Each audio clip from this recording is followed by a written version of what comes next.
নারায়ণগঞ্জের রূপগঞ্জের যাত্রামোড়া এলাকায় স্পিনিং মিলে গ্যাস সিলিন্ডার বিস্ফোরণে নারী সহ 11 জন দগ্ধ হয়েছেন।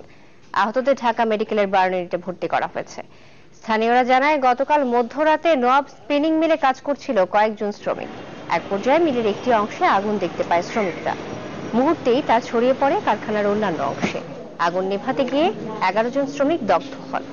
এছাড়া তাড়াহুড়ো করে বের হতে গিয়েও বেশ কয়েকজন আহত হন। খবর পেয়ে ফায়ার সার্ভিসের 4টি ইউনিট প্রায় 2 ঘন্টার চেষ্টায় আগুন নিয়ন্ত্রণে আনে।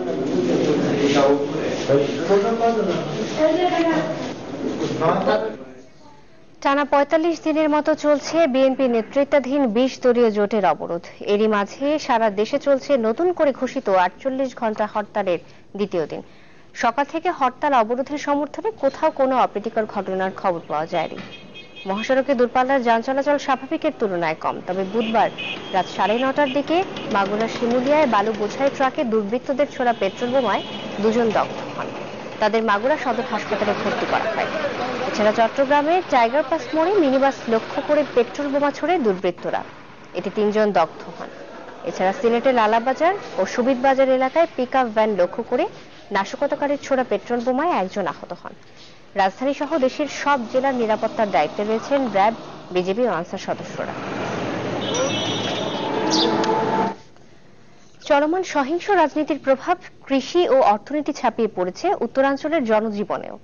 সন্ধ্যা নামলেই আতঙ্কে অনেকটা ফাঁকা হয়ে আসে এই অঞ্চলের সড়ক, মহাসড়ক। ক্ষমতাসীন আওয়ামী লীগের দাবি, সাময়িক সংকট বন্ধ হবে শিগগিরই।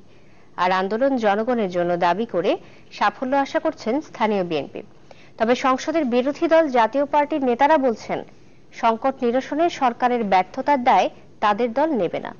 নাজমুল ইসলাম ইশাদকে সাথে নিয়ে আহসান হেমিনের রিপোর্ট। ছবি তুলেছেন তুষার লস্কর।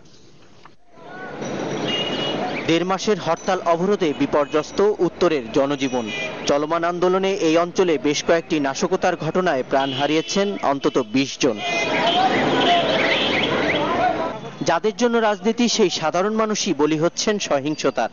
তাই তাদের দাবি, বন্ধ হোক সহিংসতা। দেশের পরিস্থিতি খারাপ, আতঙ্কের মধ্যে আছে, বোমাবাজি, ককটেল ফুটাফুটি করতেছে। সকলেই চাচ্ছে যে এই দেশে একটা যে কোনো সুব্যবস্থা, শান্তির ব্যবস্থা যেন করা হয়। ক্ষমতাসীন দলের তৃণমূল নেতারা রংপুরকে আতঙ্কের জনপদ হিসেবে স্বীকার করলেও তারা বলছেন এ অস্থিরতা সাময়িক। দাবি করেন জনগণ তাদের সাথেই আছেন। আতঙ্ক এখনো মানুষের মধ্যে আছে। আজকে যারা পেট্রোল বোমা মেরে আন্দোলনের, যদি কেউ আন্দোলন তৈরি করতে চায়, তাদের সাথে যদি আজকে সংলাপ হয়, তাহলে ভবিষ্যতেও দেখা যাবে যে যারা হত্যা করে আবার তাদের সাথে আমাদেরকে রাজনৈতিক সংলাপ করতে হবে। তো এটা তো কোনো রাজনৈতিক সংস্কৃতির অংশ নয়।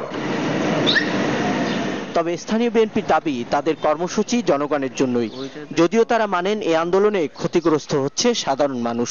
একটা ভালো কিছু পেতে গেলে একটু ক্ষতি স্বীকার কিন্তু হবে, একটু ক্ষতি হবেই, এবং ক্ষতি স্বীকার করেই কিন্তু আমাদেরকে ভালো কিছু অর্জন করতে হবে। আজকে ভোটের অধিকার যদি আমরা প্রতিষ্ঠিত করতে চাই, তাহলে ভোটের অধিকার করতে যে আন্দোলন করতে হচ্ছে, আন্দোলন করতে দেশের মানুষের যেমন কষ্ট হচ্ছে, আমাদের নেতা কর্মীদেরও কিন্তু অনেক কষ্ট হচ্ছে। দলীয় চেয়ারম্যানের জন্মস্থান রংপুরকে বলা হয় জাতীয় পার্টির দুর্গ, অথচ চলমান অস্থিরতায় এই অঞ্চলে অনেকটাই যেন নীরব দর্শক তারা। যদি এখন বলেন যে জাতীয় পার্টি সংসদ থেকে পদত্যাগ করবে, এই সিচুয়েশনে কালকে এসব সাহেবকে অ্যারেস্ট করা হয়। বর্তমান সিচুয়েশনে আমরা জাতীয় পার্টি সরকারের এই দায়ভার যেন আমরা না নেই।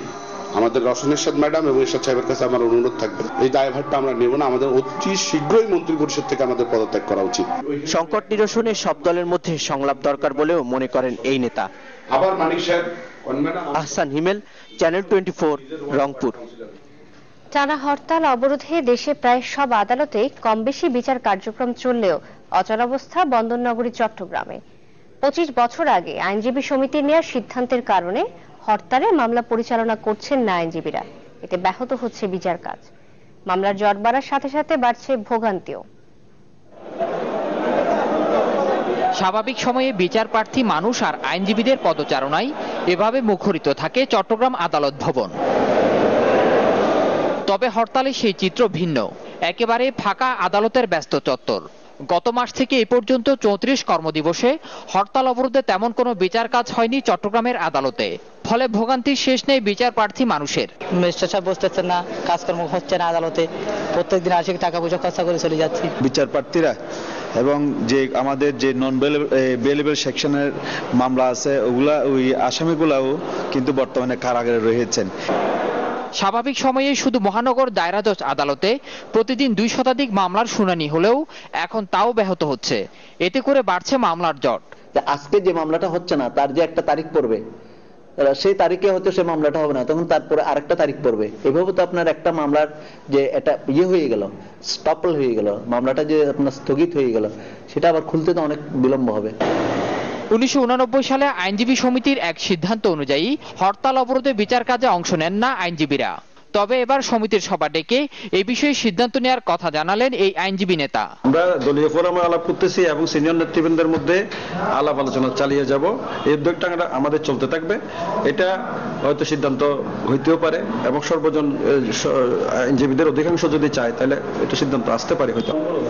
তবে হরতালে আদালত বন্ধ রাখার পক্ষে বিএনপি জামাত সমর্থক আইনজীবীরা। আমরা মনে করি চট্টগ্রামের আইনজীবী সমিতির একটা ঐতিহ্য রয়েছে, যেখানে আমরা যে দলই করি না কেন আমরা সবাই গণতান্ত্রিক আন্দোলনের পক্ষে। চট্টগ্রামে আদালত রয়েছে 76টি। মহানগরের 21টি আদালতে বিচারাধীন আছে প্রায় 36,000 মামলা, আর প্রায় 30,000 মামলা আছে জেলার 29টি আদালতে। জামশেদুল করিম, চ্যানেল 24, চট্টগ্রাম। নাশকতার আশঙ্কায় গত রাত থেকে বন্দরনগরী চট্টগ্রামের তেল স্থাপনায় নিরাপত্তা বাড়ানো হয়েছে। এই মুহূর্তে পতেঙ্গায় আছেন সহকর্মী ফখরুল ইসলাম, আমরা সরাসরি চলে যাচ্ছি তার কাছে। ফখরুল, নিরাপত্তা কেমন দেখছেন সেখানে তেল স্থাপনায়?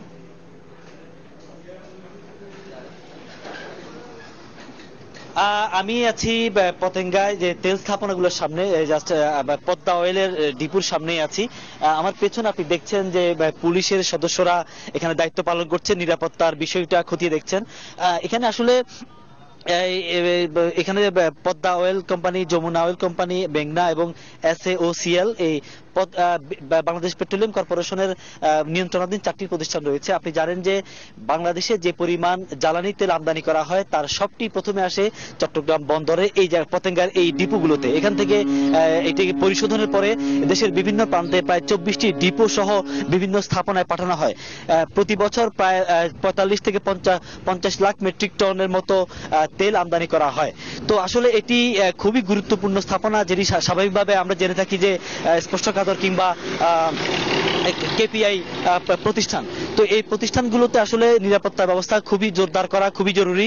গতকালকে পুলিশ প্রশাসনের সাথে বাংলাদেশ পেট্রোলিয়াম কর্পোরেশনের কর্মকর্তাদের বৈঠক হয় এবং সেই বৈঠকে সিদ্ধান্ত হয় যে যেহেতু হরতাল অবরোধে নানা রকম নাশকতা বিভিন্ন দিকে হচ্ছে, সুতরাং এই স্থাপনাগুলোর নিরাপত্তা অনেক বেশি জোরদার করা প্রয়োজন। কারণ এখানে সামান্যতম নাশকতা কিন্তু অনেক বড় ধরনের বিপর্যয় ঘটে যেতে পারে এবং সারা দেশে তেল পরিবহন বা বিপণনের যে বিষয়গুলো সেটি পুরোপুরি ব্যাহত হতে পারে। তো সেই আঙ্গিকে গত রাত থেকে এখানে নিরাপত্তা ব্যবস্থা জোরদার করা হয়েছে। পুলিশের এখানে আমি যদি বলি যে গুপ্তখাল থেকে আপনার সিমেন্ট ক্রসিং পর্যন্ত পুলিশের 3টি চেকপোস্ট বসানো হয়েছে। পাশাপাশি বিজিবি টহল রয়েছে, আনসার সদস্য আছে, ডিবি সদস্যরা দায়িত্ব পালন করছেন। আমি একটু যদি পেছনে দেখাই, আমার পেছনে আপনি দেখছেন যে পুলিশের সদস্যরা দায়িত্ব পালন করছেন। আমি কিছুক্ষণ আগেও এখানে এসে দেখেছি তারা বিভিন্ন গাড়িতে তল্লাশি চালাচ্ছেন, তারা